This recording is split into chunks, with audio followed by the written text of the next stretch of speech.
Hey peeps, we are back. We are talking The Real Housewives of New York, season 13, episode 17.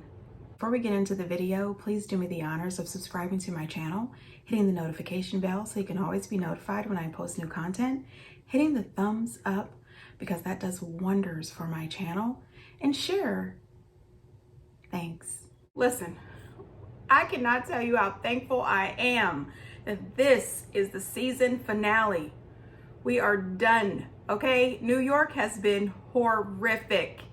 I have no idea if we're getting a reunion. One group is saying that there is no reunion, it's been canceled. The other group is saying it's been rescheduled. I have no idea. I'm just happy that it's over. This episode was cute, and I think the reason I liked this episode was this is the one episode that they had all season where everybody got along, they laughed, they joked, they had a good time. Every episode before that, they've always had some mess going on. So let's just get into it. The episode picks up right where it left off with the ladies on the phone with Harry the man whore Dubin. Okay, that was not nice, was it? But it kind of is fitting.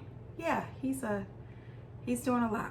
Anyway, Ebony and Leah are sitting there talking while Luanne is on the phone with Harry, and Ebony says that Harry doesn't have enough money for her.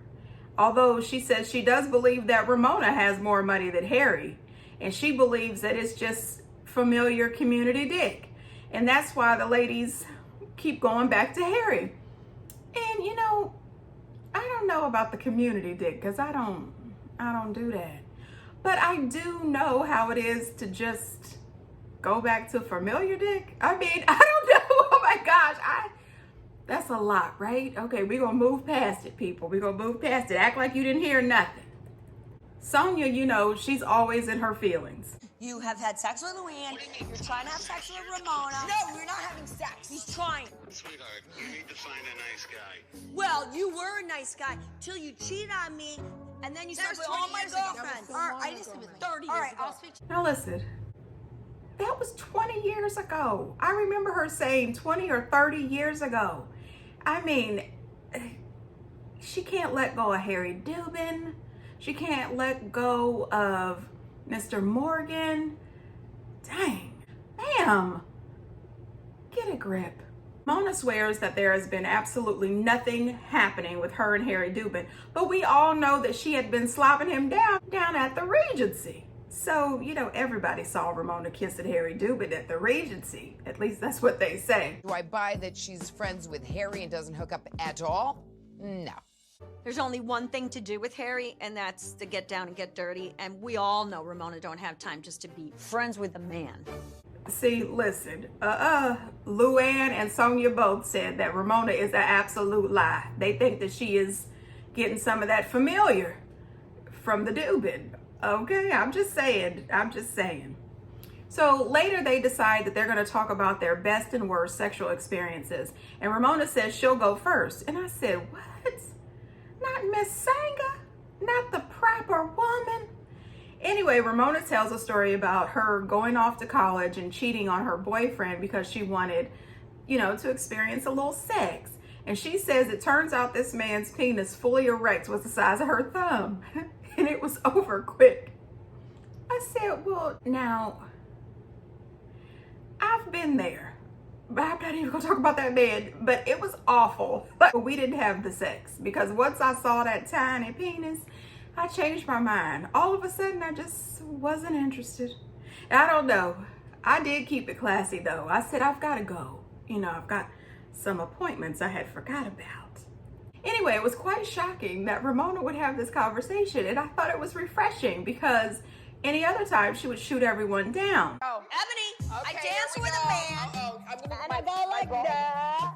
I love that. If I don't feel the up and the hard, and I don't like the way he smells, which I love. You smell. What is Your this? skin is beautiful. Oh, Oh my boy. God, your boobs are amazing. Okay, so if I'm dancing with a guy and I don't feel something rise to the occasion, I'm like, woo! Listen, I agree with Ebony. You know, who are we to question Sonia's methods?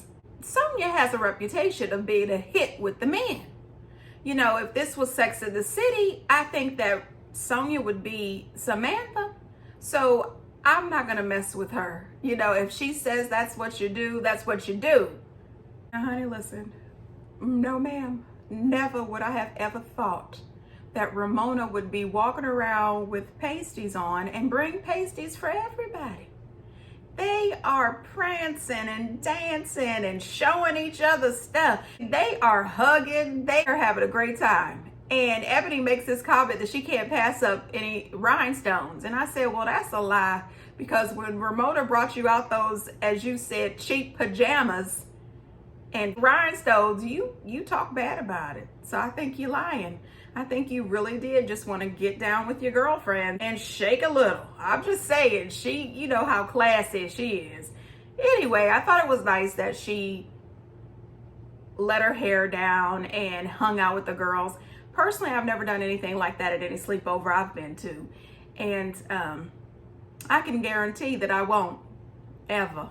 So the next day, the ladies get together. They go out for a really nice lunch at a Greek restaurant, and it was really nice. They had an Aperol spritzer stand sitting up, and no matter what, whenever I see Aperol spritzers, I think about the first time I had an Aperol spritzer. I was in Capri, Italy, on an outdoor patio.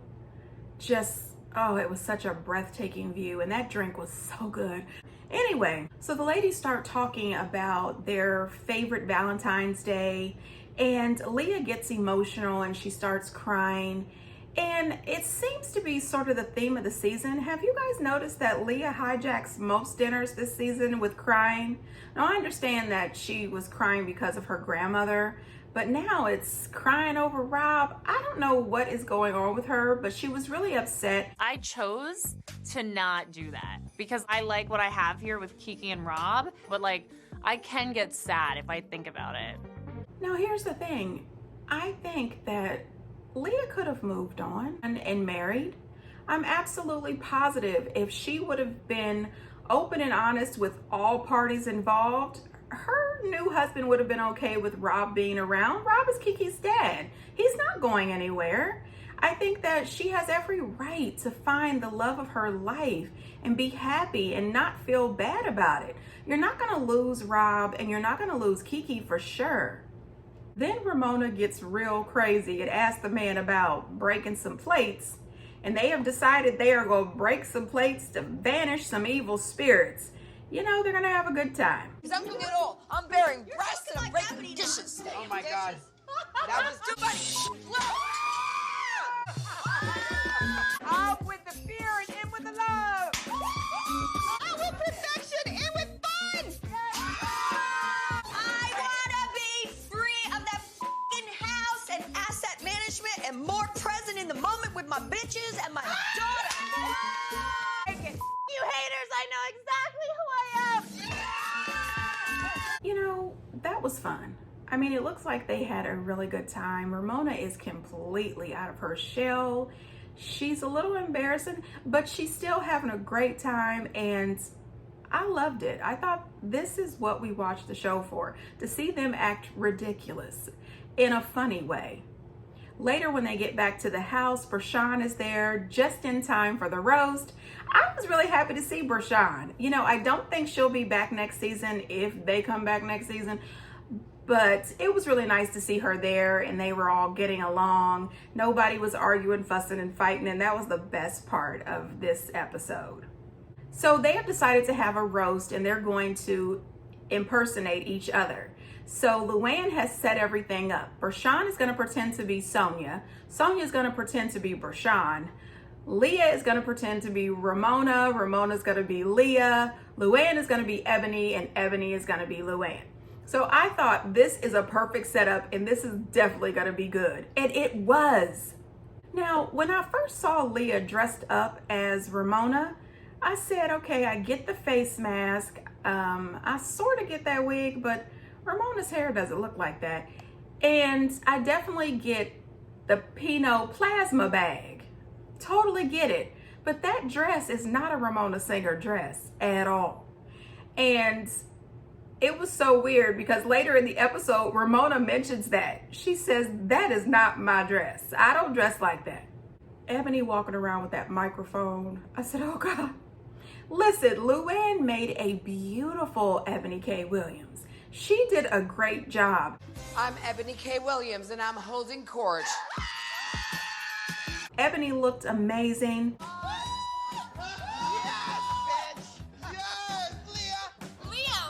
Ramona looks f***ing hot. Let me tell you, Ramona did that, okay? She was definitely Leah, and she was super cute as Leah. I said, oh my gosh, Ramona is funny. Now, Sonya coming down those steps, trying to walk like Brashad down them steps in them heels was hilarious. Oh, wow, look at that cleavage. You got her mind, Ebony. Hey, Brashad. I said, you know what? Sonya's taking this serious, and so did Brashan. Brashan said she is wearing Sonya by Sonya Morgan, Century 21, under $200 faux fur. I said, you go, girl. Come here, you old bitch, you. Oh my God. Happy birthday. Now listen, right then, when Ebony started imitating Luanne with the happy birthday, oh my God, I busted out laughing.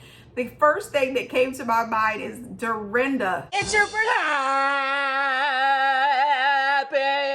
Birthday to you.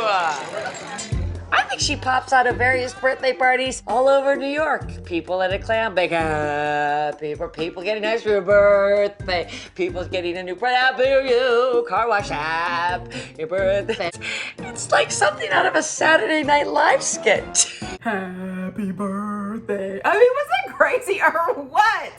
I miss Dorinda. Oh my gosh. If they make it back next season for season 14, I better get Dorinda. I'm just saying.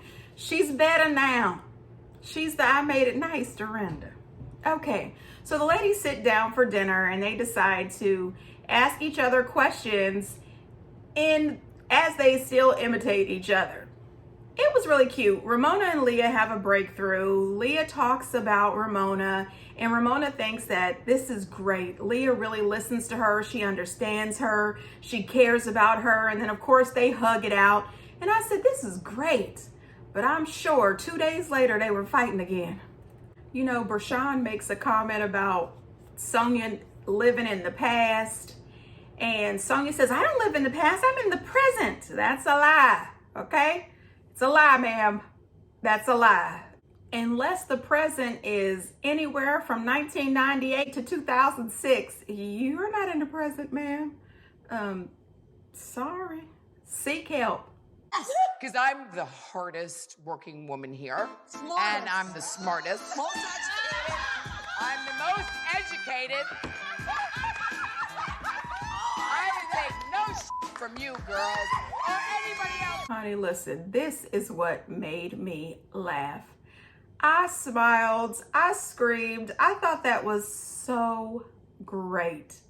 I mean, it was a full circle moment. They went from having a really, really bad start to hugging it out at the end and really getting each other. I think by the end of this season, especially at the Black Shabbat, Luanne really redeemed herself, because earlier in the season, especially around that educated comment and putting Ebony out of her house and calling her aggressive and stuff, I had sort of lost a little love for Luanne, but she brought it all the way back.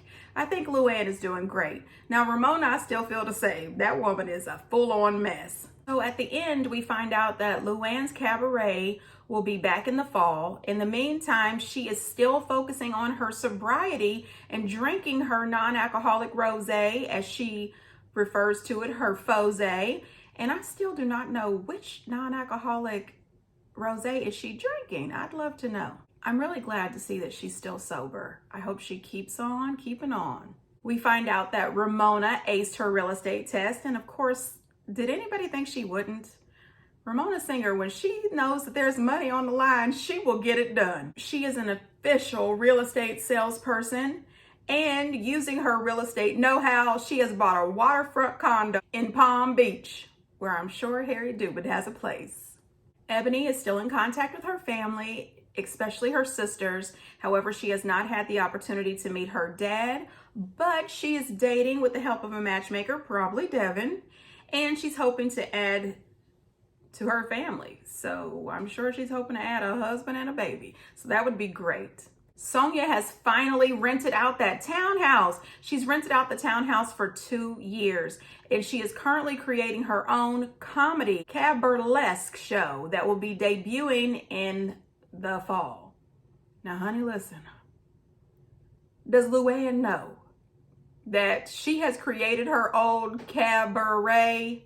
This is about to be some mess, I can tell. If they are both on the season next season, which is rumored that Luanne is going to be a friend of the show, it's going to be something, I can tell you now.